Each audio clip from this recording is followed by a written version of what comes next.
No te preocupes, no exageres, no es para tanto. Ay, no te pongas así, no llores, no te enojes, no vale la pena estar triste.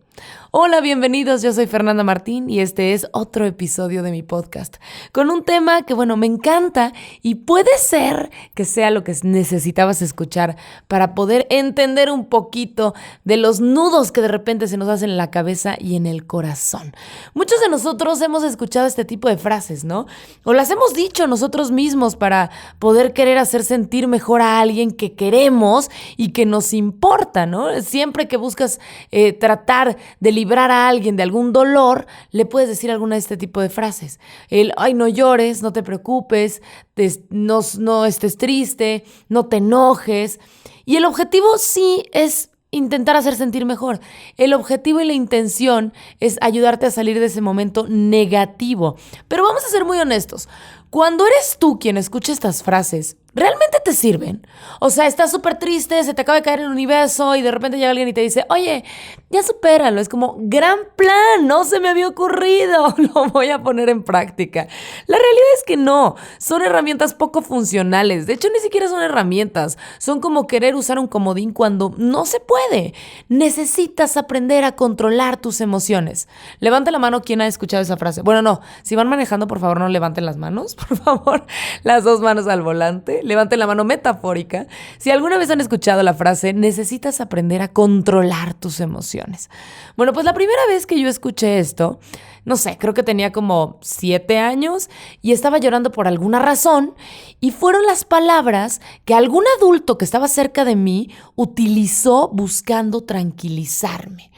Y sé que su intención era buena, pero desde que generamos habilidades de comunicación cuando somos chiquitos y empezamos a poder interactuar con nuestro medio ambiente, nos enseñan que las emociones son algo que puede modificarse, controlarse, suprimirse, esconderse, pero además de que jamás nos dicen cómo, se convierte en una manera sumamente complicada de relacionarnos con nuestras emociones, porque lo único que nos enseñan es, uno, o huye de ellas, o dos, no las demuestres, ¿no? Y a la hora que se te ocurre preguntar, oye, ¿y cómo? O sea, ¿cómo le hago para controlar esto que quieres que controle? Nos dicen palabras como, supéralo, aguántate, que claramente son de mucha ayuda. Espero que estén notando el sarcasmo en mi voz. La realidad es que nadie nos puede dar un instructivo, no existe, no hay un mapa de la vida, no hay alguien que ya tenga todo resuelto. La realidad es que todos estamos improvisando y aprendiendo al mismo tiempo. No recuerdo qué película de superhéroes estaba en cartelera en ese momento, pero cuando fui al cine y vi alguna de estas películas, pues me empecé a espejear un poquito con su historia, ¿no? Sentía que se parecía mucho a la mía. El protagonista estaba completamente angustiado porque todo mundo le decía a su alrededor que tenía que ocultar sus poderes y aprender a controlarlos. Y cuando estaba, completamente solo, tuvo que encontrar la manera de usarlos de forma correcta, ¿no? Ese era el objetivo. No tenía que controlarlos, tenía que usarlos de manera correcta. Y nadie le enseñó cómo. Tuvo que aprender solito. Y fue entonces que me llegó una idea bastante loca a la cabeza. ¿Qué pasaría si mi superpoder realmente son mis emociones? Y no tengo que controlarlos, sino aprender a usarlos de manera asertiva. Qué fuerte, ¿no?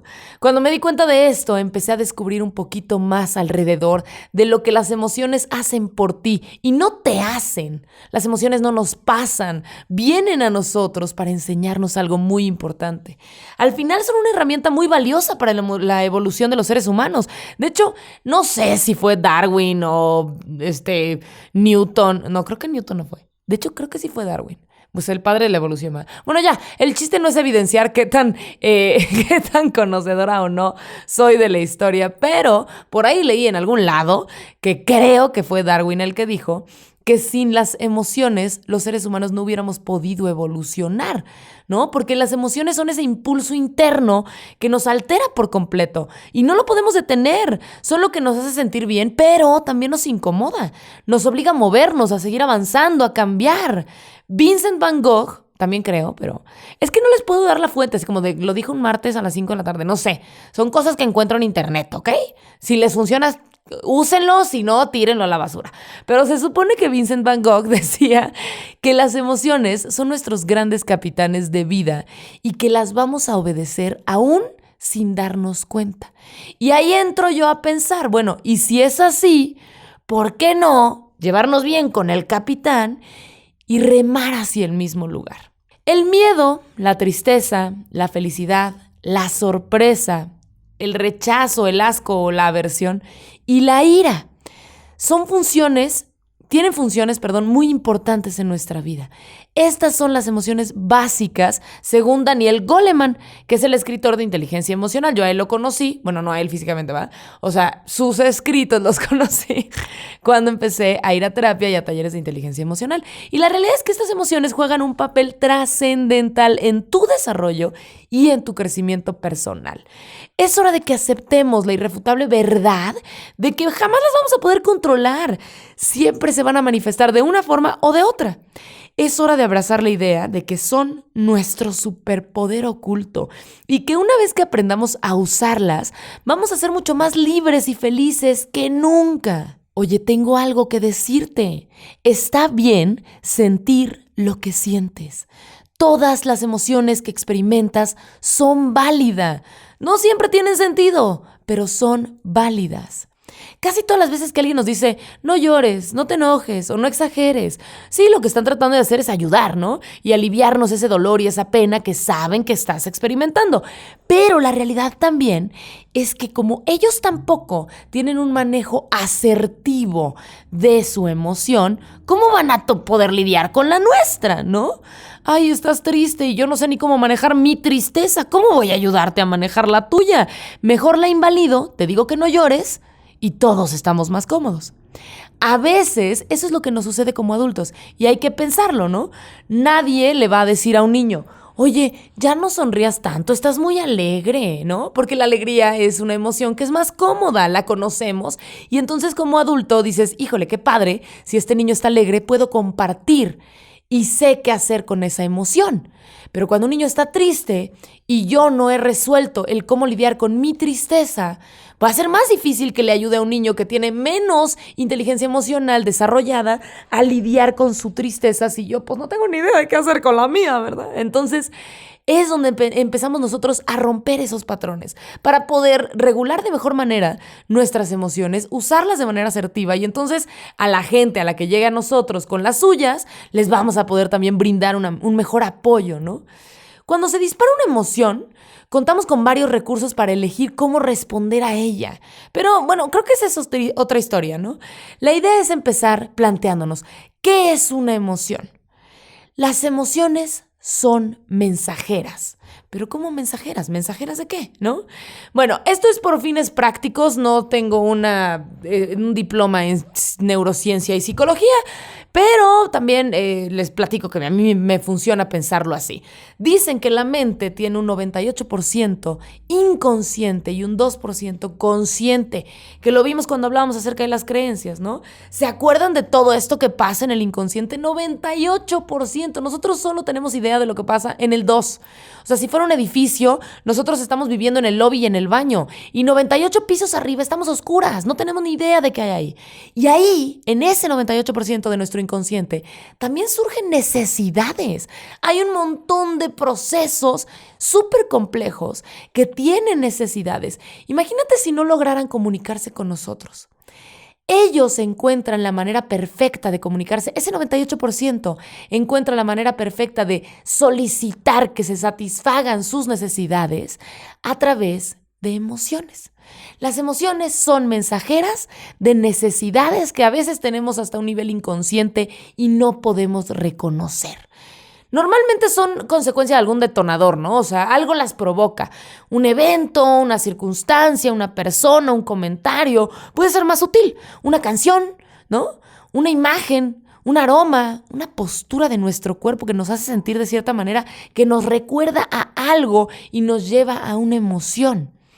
Ahora que ya sabemos que las emociones vienen de algún lado, no es que surjan de la nada, a veces parece que surgen de la nada porque no las podemos explicar y no necesariamente las tenemos que entender, pero siempre hay un detonador. Cuando ya sabemos que vienen de algún lado, podemos entender más fácil que vienen a comunicarnos algo. Literalmente es como si fuera el monito de FedEx a tocar a nuestra puerta y a decirnos, oye, ¿qué crees? Te tengo un mensaje.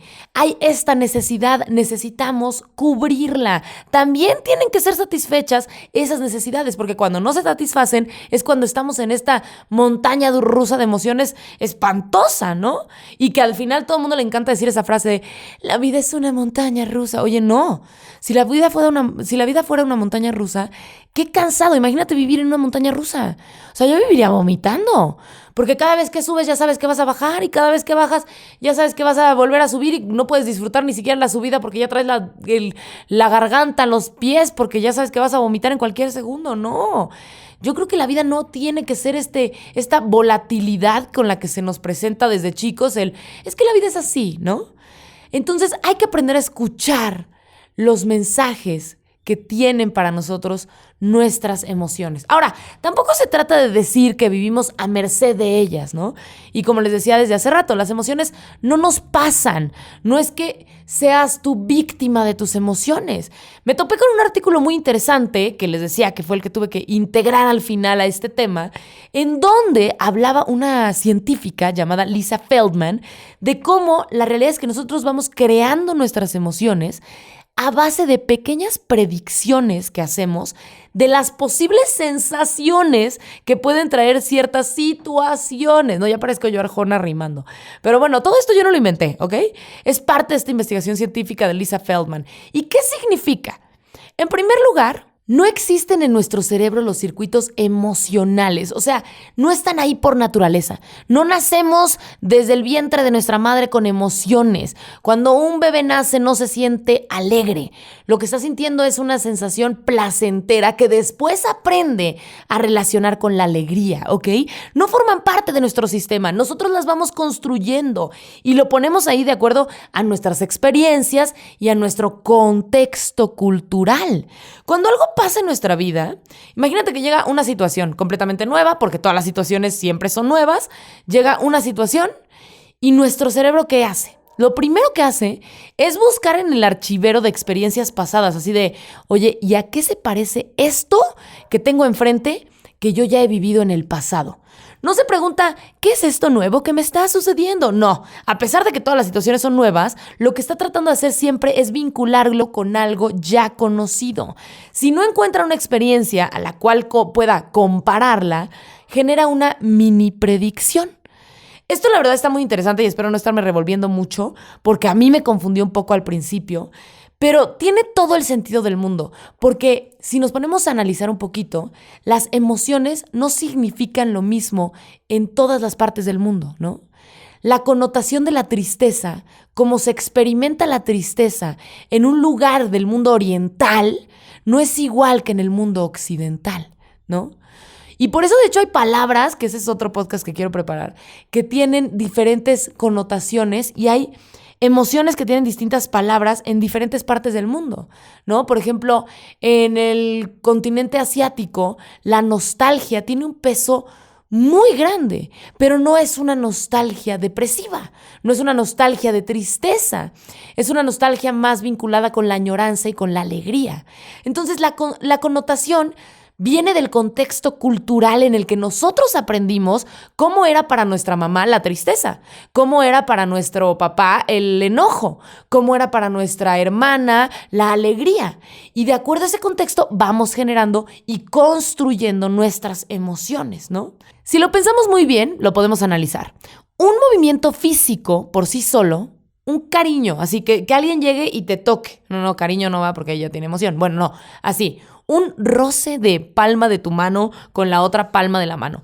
Sin un movimiento físico, una sensación física por sí sola no tiene emocionalidad. Tiene que tener un contexto para generar una emoción. Cuando yo le toco la palma de la mano a mi pareja, hay un contexto, ¿no? Porque lo quiero, porque tenemos una relación, porque hemos generado un vínculo y entonces a través de ese contexto se genera la emoción. La fórmula quedaría algo así. Sensación física, algo, ¿no?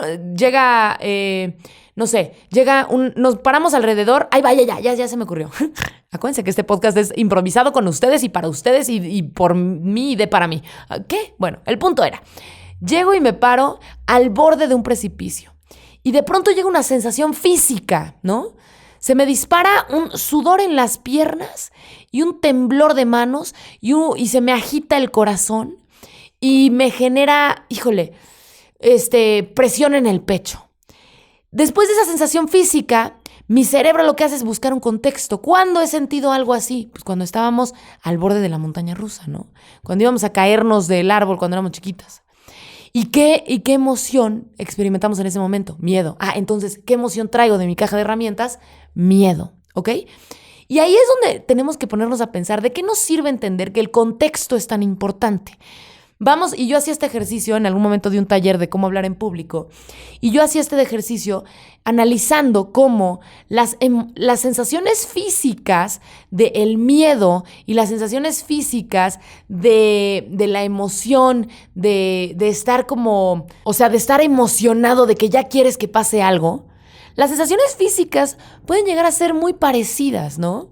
Por ejemplo, ¿cómo te sientes cuando ves a la persona que te gusta y que te hace sentir cosas bonitas por dentro, ¿no? Pues igual te sudan las manos, te tiembla el pecho, sientes que se te hace un nudo en la garganta, te revuelve el estómago, ¿no? Y nosotros, como le damos el contexto de que es algo bueno porque esa persona me gusta, lo experimentamos como una emoción placentera. Pero, ¿qué pasa cuando tienes que presentar un trabajo en público y no te gusta hablar y entonces te subes al escenario y se te olvida todo lo que tenías que decir? Te tiemblan las manos, te sudan las piernas, se te revuelve el estómago, te duele la cabeza, sientes una presión en el pecho. Las sensaciones físicas pueden llegar a parecer las mismas. El contexto es diferente y eso es lo que hace que la experiencia de vida cambie por completo. Entonces, ¿de qué nos sirve entender que la fórmula es sensación física más contexto igual a experiencia de vida? Llorar por sí solo no tiene una emocionalidad. Puedes llorar de felicidad o puedes llorar de tristeza. Puedes construir diferentes experiencias sobre la misma sensación física. Y nos sirve para poder entender que el contexto sí está en nuestras manos, que a lo mejor la sensación física no la podemos modificar, pero el contexto que le damos nosotros a esa sensación es lo que nos va a resultar en la experiencia de vida. Y si queremos que la experiencia de vida sea placentera, vamos a cambiarle el contexto, vamos a cambiar lo que significan las emociones para cada uno de nosotros. Vamos a dejar de huir del miedo y abrazarlo porque, ¿qué crees? El miedo también es necesario. Vamos a dejar de rechazar el enojo. Está bien que te sientas enojado, el miedo también tiene una función. Y en lugar de rechazarlo, vamos a vincularlo con algo que sea de aprendizaje y entonces nos va a dar placer. Y si le cambiamos el contexto al enojo, nos va a dar una experiencia de vida mucho más enriquecedora, ¿no? Hay una frase que me gustó, puse en orden en mi cabeza y creo que tiene todo el sentido del mundo. No se trata de controlar si vuelan o no las mariposas, pero podemos enseñarlas a volar en orden, ¿no? Ahora, invalidar una emoción, cuando te lo dicen a ti o te lo dices tú a ti mismo, el no llores, no estés triste, no vale la pena estar enojado, no es para tanto, literalmente lo que estás haciendo es decirle al otro o decirte a ti, o te están diciendo a ti, lo que estás sintiendo no está bien, es incorrecto, tendrías que estar sintiendo otra cosa. Y cuando rechazas la emoción, también rechazas su mensaje y rechazas la necesidad que viene a comunicarle. Entonces, imagínate que 98% de tu mente, los 98 trabajadores que trabajan a oscuras, se pusieron de acuerdo para hacer un memo, para mandarte un mail pidiendo lo que necesitan porque no está funcionándoles el internet y no pueden seguir trabajando. Y llega a ti, a tu lobby, en el 2%, el mail con esa necesidad. Y tú dices, no, ¿sabes qué? Lo voy a ignorar porque ahorita no tenemos tiempo. Porque es incómodo, porque tener que arreglar el módem del internet va a tomar tiempo y yo ahorita no quiero. Entonces, no solamente estás rechazando el mensaje, estás rechazando la necesidad y estás rechazando la evolución y el crecimiento que trae consigo. Porque cada vez que tú escuchas una necesidad y te pones las pilas para cubrirla, estás evolucionando, estás creciendo y estás cambiando. Entonces, cuando tú le dices, emoción, no tengo tiempo para ti, le estás diciendo, ¿sabes qué? Necesidad, no te voy a cubrir. evolución, no voy a crecer, no es mi momento, no quiero, no tengo tiempo, no sé cómo manejarlo, ¿no? Lo contrario a invalidar, es escuchar y experimentar tu emoción sin juzgar, sin aconsejarlo, sin tratar de cambiarlo en ese momento, ¿no? Permitir que la emoción nos comunique su mensaje, escuchar qué es lo que está pasando en ese inconsciente para poder cubrirlo y vivir mejor. A nadie más le sirve de nada que tú aprendas a usar tus emociones más que a ti. Todos los seres humanos estamos diseñados para experimentar todas las emociones. Es parte de lo que decíamos el desarrollo evolutivo de nuestra especie y cumplen con una función. Las emociones son lo que nos provoca movernos y eso que como seres humanos nos hace evolucionar, ¿no? Vamos a pensar en la palabra emotion en inglés, ¿no? Que es emoción.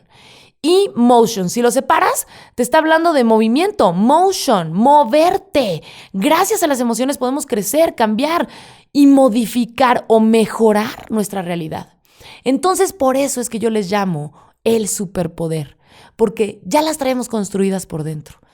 Ya sabemos, es como, y es de práctica, ¿no? Spider-Man al principio pues se andaba dando de madrazos, cayéndose de las paredes porque no tenía ni idea de qué onda con sus telarañas.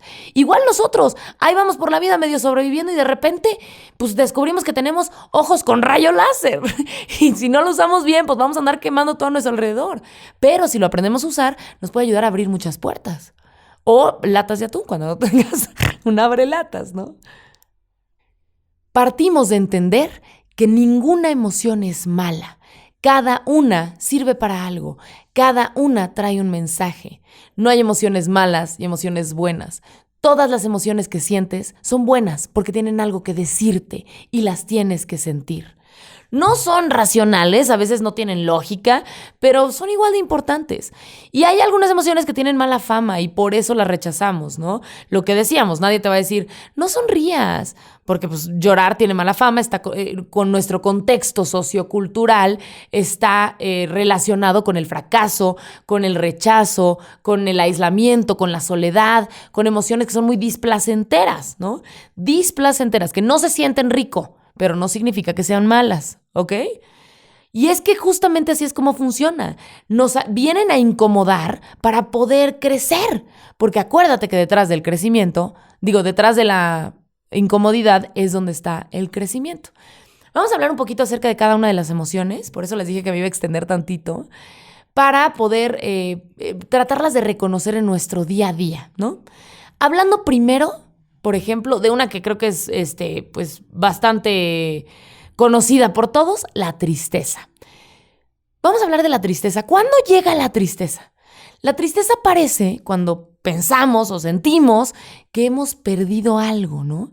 Y esta percepción de pérdida, y digo percepción porque la realidad es que ya si nos ponemos muy existenciales, nunca perdemos nada porque nunca hemos tenido nada. Entonces, el punto es, esta sensación de pérdida puede traer consigo algunas emociones secundarias como soledad, pesimismo, decepción.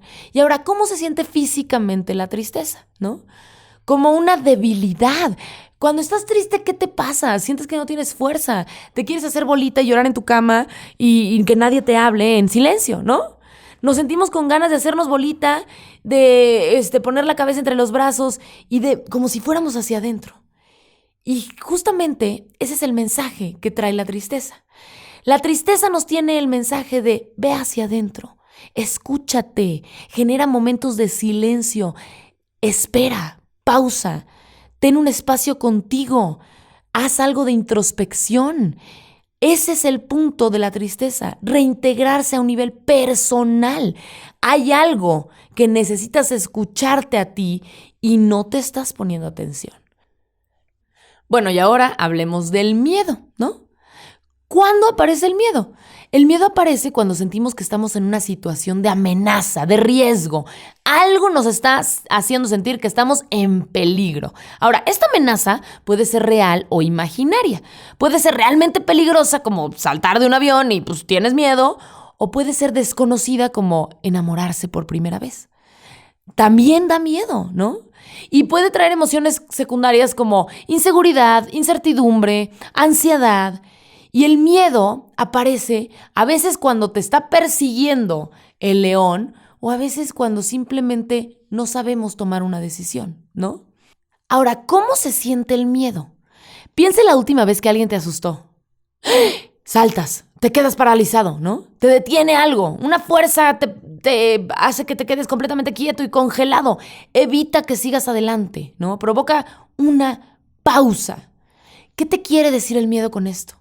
La función del miedo es protegerte, física y psicológicamente, y también emocionalmente, ¿no? Te invita a hacer una pausa, a pensar en lo que estás viviendo para que tomes una decisión desde un lugar consciente. Ahora, la idea no es congelarte por siempre. El miedo no tiene como función paralizarte para que no tomes una decisión, sino para que hagas una pausa y observes y sigas avanzando con pasos más firmes, ¿ok? Por ejemplo, pensemos en un león que está cazando un venadito en la sabana, ¿no? ¿Han visto estos documentales en donde el venadito escucha, percibe al león y se queda quieto? Y se congela en posición de alerta por unos segundos, para las orejas y literalmente en microsegundos analiza su entorno y decide hacia dónde correr. Porque si no se tomara esta micropausa, empezaría a correr sin sentido y a lo mejor hasta se acercaría más al león, ¿no? Se pondría más en riesgo. Es esta mini pausa que nos obliga a detenernos, a observar la circunstancia y la situación y a tomar una mejor decisión desde un lugar de más madurez y desde un lugar de más conciencia. Es como si nos estuviera diciendo una vocecita en la cabeza, oye, esto te puede pasar. Y entonces ya tú tomas la decisión de hacia dónde me muevo, ¿no? Vamos a hablar de la alegría. Bueno, qué rico, una de las emociones más placenteras, porque aparte físicamente se siente delicioso. ¿Cuándo aparece la alegría? Nosotros nos sentimos alegres cuando algo sale de acuerdo a nuestras expectativas, ¿no? Y trae consigo emociones secundarias como seguridad, sensación de bienestar, y de hecho se siente tan bien que te invita a repetir estos comportamientos para poder volver a sentirte así. Ojo, sí quiero poner en claro que la alegría no es lo mismo que la felicidad, ¿no? Yo no creo que sea lo mismo. Yo creo que la felicidad tiene más que ver con el bienestar que con la alegría. La alegría son estos momentos de energía, de electricidad, de wow, ¿no? De euforia, de placer, que se siente rico. Pero la felicidad no necesariamente es este rush de adrenalina. La felicidad puede ser tranquilidad, puede ser calma. Y la felicidad es muchísimo más intrínseca del bienestar que la alegría. Tú tienes felicidad cuando consigues llegar a tu bienestar, independientemente de que experimentes una emoción o la otra, ¿no? Y ahí les voy a poner un pequeño ejemplo. Cuando murió mi abuelo, yo estaba experimentando una profunda tristeza, porque claro que lo extrañaba, claro que me dolía su partida, pero al final era feliz. Era feliz experimentando tristeza. Era feliz, pero me sentía triste. ¿Por qué? Porque vi y podía reconocer el amor que rodeaba a mi abuelo, porque al final a mí me daba muchísima paz poder saber que ya estaba descansando. Entonces, era feliz, me sentía triste, pero tenía bienestar. Y esa es la real meta de aprender a usar nuestras emociones de forma asertiva, alcanzar un bienestar, alcanzar esa felicidad que no dependa de las emociones, que tú puedas experimentar enojo, pero ser feliz. Porque estar alegre no siempre significa ser feliz. Hay muchas personas, y no sé si conocen ustedes, que por ahí andan publicando en redes momentos de alegría y es como, amo la vida porque todo es increíble, pero cuando nomás les va mal 10 minutos, no hombre, se caen hasta el final del precipicio, porque al final su alegría está basada en eso, en momentos volátiles de energía, en momentos volátiles de rush de adrenalina. Pero cuando alcanzas el bienestar y la felicidad real, empiezas a entender que las emociones son herramientas para ese bienestar. También el enojo, también la tristeza, también el miedo, ¿no? Regresando a la alegría, justamente, ¿cómo se siente? Se siente como un rush de azúcar, de adrenalina. Estoy súper feliz. Quiero ir con alguien a contarle. Me provoca movernos, me provoca energía, ¿no? Y el cuerpo se siente sumamente bien. Y la alegría tiene como objetivo compartir con los demás. Por eso te dan ganas de contarle a alguien cuando algo bueno te pasa, porque la idea es que a través de la alegría generemos vínculos con otras personas, lazos afectivos y relaciones. Y eso también nos motiva a repetir las acciones que nos trajeron este resultado que es tan delicioso, ¿no? Y ahora vamos a hablar de una de mis emociones favoritas. ¿Por qué mis favoritas? Porque creo que es de las más malinterpretadas y es de las que yo más tenía como pleito con ella. Y cuando encontré para qué era, híjole, me liberó por completo. Vamos a hablar del enojo. El enojo o la ira se siente cuando algo no sale como lo esperábamos, ¿no? Cuando algo interfiere con nuestros objetivos o no funciona como nos gustaría que funcionara. Y tiene algunas emociones secundarias como frustración, enfado, y la realidad es que además se siente también con mucha energía, ¿no? ¿Cómo se siente tu cuerpo físicamente cuando te enojas? Es una emoción de energía pero explosiva, ¿no? Tu cuerpo se siente rígido, duro, la espalda erguida, el pecho al frente, te dan ganas de pisar más fuerte, es una postura de defensa. Si fuéramos animales, es como si estuviéramos marcando nuestro territorio. Y es que al final es justo eso, justo esa es nuestra función. El enojo viene a decirnos, oye, te hace falta poner límites, te hace falta marcar tu territorio. Y no necesariamente son límites con el otro, ¿eh? Muchas, si no es que casi todas las veces, son límites que no ponemos con nosotros, con nuestra mente, con algunas circunstancias y con esa fuerza que llega a nuestro cuerpo, que nos dan ganas de ¡oh! Es con la que necesitamos delimitar dónde comienza nuestra existencia para poder dejar de estar en posición de defensa. Hasta dónde puedo existir y no sentir que necesito proteger mi lugar porque ya sé que aquí es mi sitio, ¿no? Aquí es mi lugar seguro. Y el enojo muchas veces lo malinterpretamos porque desde chicas nos dicen, los enojados se quedan solos. Si estás enojado, vete a tu cuarto. El enojo se experimenta en soledad, te aíslan, ¿no? Y es como si estás enojado, vete, ¿no? Y entonces no nos enseñan a lidiar con el enojo, nos enseñan que el enojo es una emoción que nos separa, cuando muy por el contrario, yo siempre he creído que la única forma de aprender realmente a generar vínculos es a través de los límites. Entonces, a lo mejor hay límites que no podemos entender ni visualizar de manera tan fácil, pero el enojo viene a decirnos, oye, aquí hay algo que necesitas poner un límite y no lo has hecho.